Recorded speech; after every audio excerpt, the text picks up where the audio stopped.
Hi everyone, so today I would like to explain about chapter 13, Teaching Language Constructions from the Practice of English Language Teaching by Jeremy Harper. So let's get started. Studying structure and use. The role of language study depends on why and when it occurs. One approach is for the student to study language in a variety of ways, explore a topic, and then use what they have learned to perform a task related to that topic.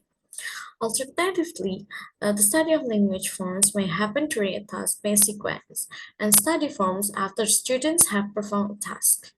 Opportunistic teaching, studying a language which suddenly comes up, exposes the tension between planning lessons in advance and responding to what actually happens when used appropriately.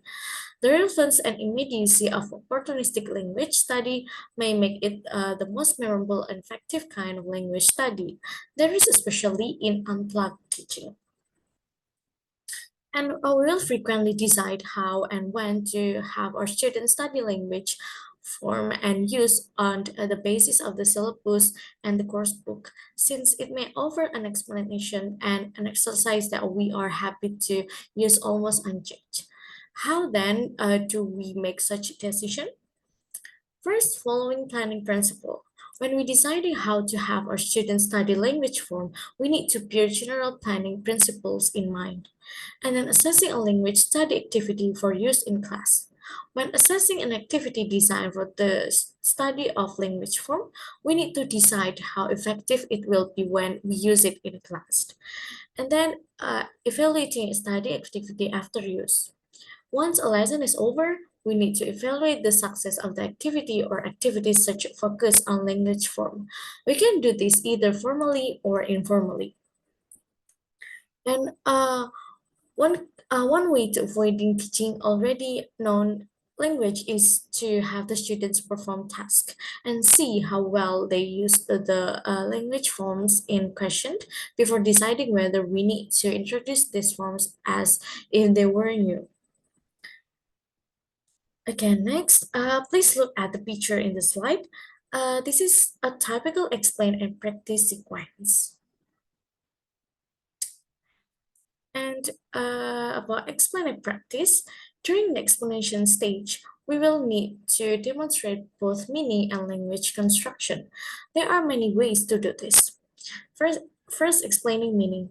One of the clearest ways of explaining the meaning of something is to show it.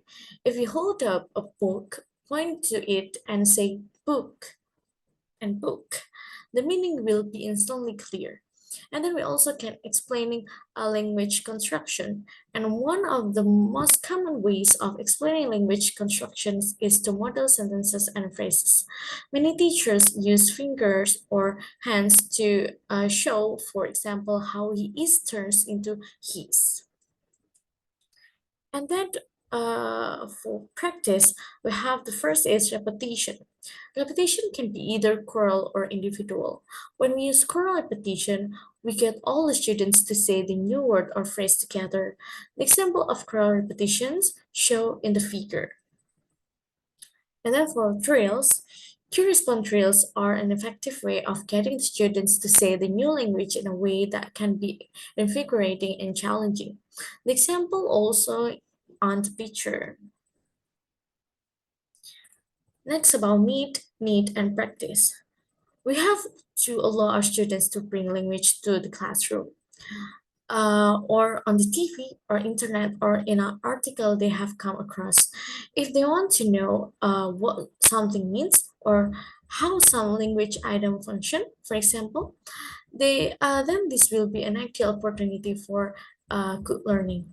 Perhaps most effective learning situations arise when students really want or need to say something. That need is a powerful driver for memory, and if we can help them to understand how to say something they really want to say, they will learn to the language they need more deeply. When students learn language in this way, they still need opportunities to practice it. And we will provide this and by making sure there are opportunities for reviewing and recycling. And then discover and practice. Discovery activities are especially useful when the students are looking at the construction of specific language for the second or third time. The example of the activity is through boomerang type lesson. It is especially appropriate where language study arises out of skills work on reading and listening tests. And an alternative to the approaches we discussed before is to have the students do language research on their own.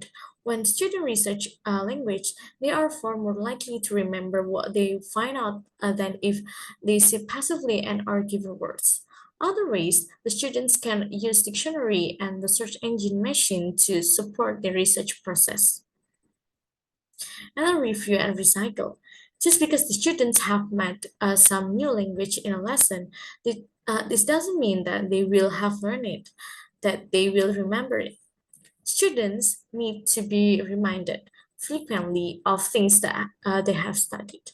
Teachers can help the process too, but keeping a record of what has been learning and by making sure that they provide opportunities for students to see and use it in subsequent lessons and tasks. Okay, so that's all about chapter 13. Thank you and see you.